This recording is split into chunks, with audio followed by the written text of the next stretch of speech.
કરી શકાય છે। તો આજે હું તમને પિતા વિશે કંઈક કહેવા માંગુ છું।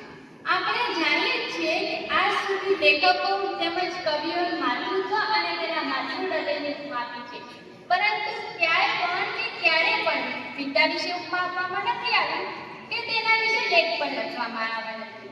બાળક નાનું હોય અને મોટું થાય ત્યાં સુધી તેને માતૃપ્રેમની બંધ છે, પરંતુ પિતૃપ્રેમની બંધ નથી આવતી।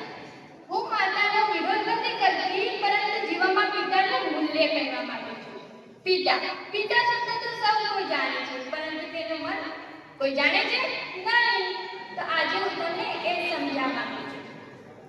પિતા એટલે કે જેને ઘરને ટકાવી રાખવા માટે મજબૂત પાયાની જરૂર હોય છે, તેમજ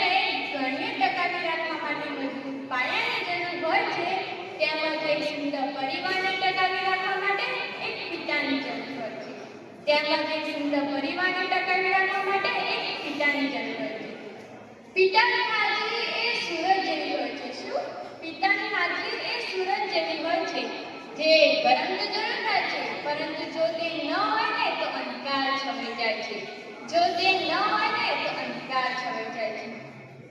એક કહેવત છે કે ઘોડે ચડતો પાપ મળજો પણ છાણા વીણતી માં ના મળજો, પરંતુ તમે એકવાર બાળકને પૂછી જોજો કે જેને પોતાના માતા કે પિતાને ગુમાવ્યા છે, જેને પોતાના માતા કે પિતાનો પ્રેમ નથી મળ્યો, એકવાર બાળકને પૂછી જોજો કે જીવનમાં પિતાનું મૂલ્ય શું હોય છે। એક વાત છે કે જ્યારે તું નાનો હતો અને ચાલતા ચાલતા પડી જતો, ત્યારે તને એક જ વિચાર આવતો કે પપ્પા છે ને। જ્યારે તું શાળામાં જતો થયો અને પાછળ મૂકવા આવેલા પપ્પા સામે જોતો, ત્યારે પણ તને એ જ વિચાર આવતો કે પપ્પા છે ને।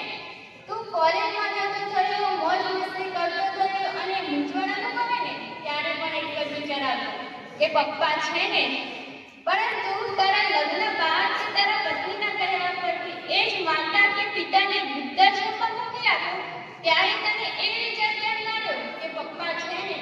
તો અહીં ઉપસ્થિત તમને બધાને મારી એટલી જ નમ્ર વિનંતી છે કે પોતાના માતા કે પિતાને ક્યારેય વૃદ્ધાશ્રમમાં ના મૂકતા, કારણ કે એ છે ને તો જ તમે છો, એમના વગર તમારું કંઈ અસ્તિત્વ જ નથી।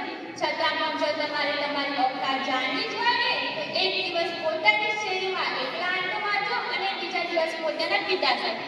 ખબર પડી જ જશે, જે દિવસ તમે એકલા હશો ને, કોઈ બોલાવવાનું તો દૂર, કોઈ તમારી સામું પણ નહીં જોવે।